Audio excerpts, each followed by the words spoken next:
जी हाँ मेरे दोस्तों, जी हाँ मेरे साथियों, माली पंचायत क्रमांक सखिया 5 से आपका अपना लोकप्रिय उम्मीदवार श्याम विजय कुमार, जिनका चुनाव चिन्ह पुल छाप। तो जहाँ देखिए पुल छाप वहीं दबाएं बटन आप। अब की चुनावा के बहल हई हौआ जी, अब की चुनावा के बहल हई हौआ श्याम विजय भैया के जीतई है अब की बार गे चाची।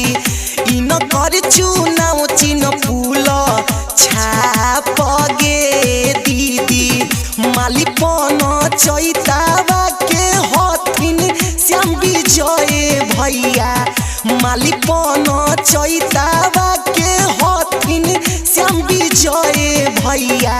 आइन कर चुनाव चिन्ह पुल छाप गे चाची, आइन कर चुनाव चिन्ह पुल छाप गे बहिनी।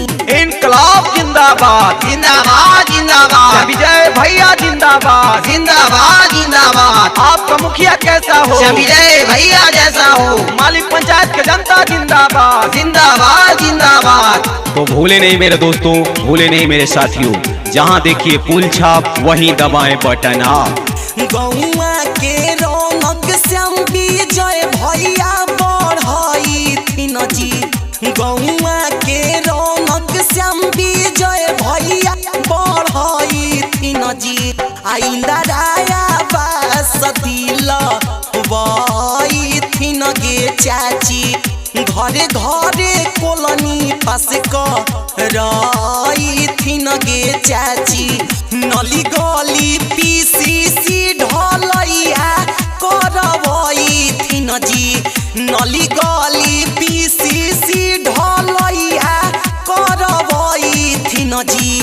आशा के हकई दी लई थिन गे चाची, आइन के मुखिया नई हो चाचा। क्यों पड़े हो चक्कर में? कोई नहीं है टक्कर में, क्यों पड़े हो चक्कर में? कोई नहीं है टक्कर में। विजय भैया जिंदाबाद जिंदाबाद जिंदाबाद। जी हाँ मेरे दोस्तों, जी हाँ मेरे साथियों, अगर माली पंचायत को विकास की ओर ले जाना है तो सिर्फ और सिर्फ श्याम विजय भैया को ही जिताना है। केहू के झांसा में ना आई हो सुन छोटकी भौजी, केहू के झांसा में ना आई हो एहो बड़की भौजी।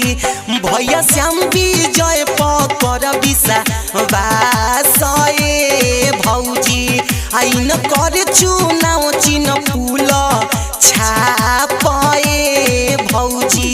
सुख औरी दुख में देथिन हरदम साथ जी, सुख औरी दुख में देथिन हरदम साथ जी।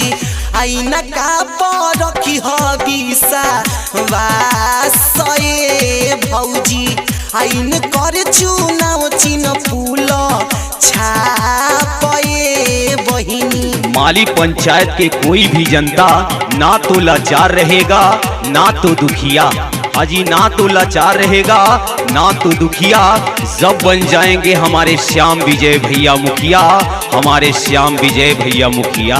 तो भूले नहीं मेरे साथियों, बटन सिर्फ और सिर्फ पुल छाप पे ही दबाना है। गली गली घूम हथिन भैया श्याम विजय भैया, गली गली घूम हथी भैया श्याम विजय भैया। किन करना मेरे साथियों तस्वीर हथी पर चार गे चाची, मुखिया बनई है अब की बार गे बहिनी।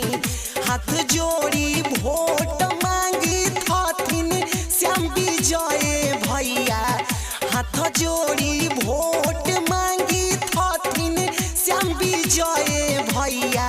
आइन के जीतई है अब की बार चाचा, मुखिया बन